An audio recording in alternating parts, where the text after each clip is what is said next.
श्री राम जी का नाम लेते हैं, उनको स्वप्न में भी कोई फिर चिंता नहीं सताती। आपने देखा होगा कि मन में जो सुकून होता है वो आज के ज़माने में सबका खो गया है। हर आदमी परेशान है, बेचैन है, उसको कहीं भी एक पल सुकून का नहीं मिलता। लेकिन अगर राम जी का नाम हमने ले लिया तो हमें स्वप्न में भी कोई चिंता नहीं सताएगी। नाम के जपने से प्रभु आप देखिए, नाम के जपने से प्रहलाद जी को उच्चतम श्रेणी के भक्तों में रखा गया, क्योंकि वो निरंतर नाम जाप करते थे। ध्रुव जी ने भी एक बार खिन्न होके, क्योंकि वो राजा की गोद में बैठना चाहते थे, लेकिन राजा ने कहा कि सिर्फ राजा के बेटे को ही उनकी गोद में बैठने का अधिकार है, तो वो इतना निराश हो गए कि अपनी माँ से उन्होंने कहा, उनकी माँ ने उनसे कहा कि तुम जाके विष्णु भगवान की भक्ति करो। कठोर तपस्या करके उन्होंने अपने आप को एक उच्चतम स्थान प्राप्त कराया, ध्रुव लोक, ध्रुव तारा बनके उन्होंने वो स्थान प्राप्त किया सिर्फ नाम जाप के बल से। हनुमान जी ने पवित्र नाम का स्मरण करके श्री राम जी को अपने वश में कर रखा है।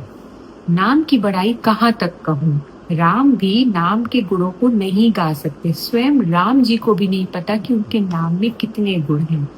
कलयुग में राम का नाम मनचाहा पदार्थ देने वाला है और कलयुग का निवास यानी मुक्ति धाम और कल्याण का निवास यानी मुक्ति धाम पहुंचाने वाला है।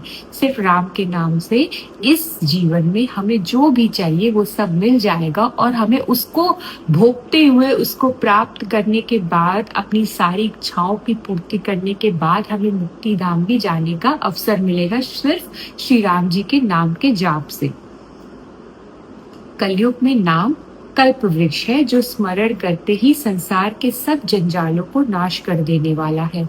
यहाँ पर अगर आप नाम लेंगे तो आपके ऊपर कितनी भी जिम्मेदारियां हैं, कितनी भी जीवन में कठिनाइयां हैं, कितना भी असंभव से असंभव कार्य है, वो सब का सब अपने आप धीरे धीरे सुलटने लगता है। लेकिन उसके लिए हमको थोड़ा सा धैर्य, थोड़ा नियम पूर्वक, थोड़ा बल पूर्वक और विश्वास के साथ नाम का जाप लेना निरंतर शुरू करना पड़ेगा। कलयुग में राम जी का नाम मनवांछित फल देने वाला है। कोई ऐसी कठोर साधना की जरूरत नहीं है जैसे कि बाकी चारों युग में लोग किया करते थे, इतना जप तप, कठोर तपस्या, यज्ञ। यहाँ पर तो हमें सिर्फ नाम लेना है और हमारी सारी इच्छाएं भी पूरी होंगी। हमें ऐसा नहीं है वैराग्य लेना है, हमें अपनी सारी इच्छाओं को मारना है।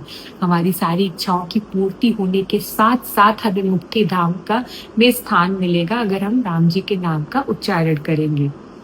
अगर अच्छे भाव से मतलब प्रेम से, या बुरे भाव से मतलब बैर से, क्रोध से, आलस्य से, किसी भी तरह से अगर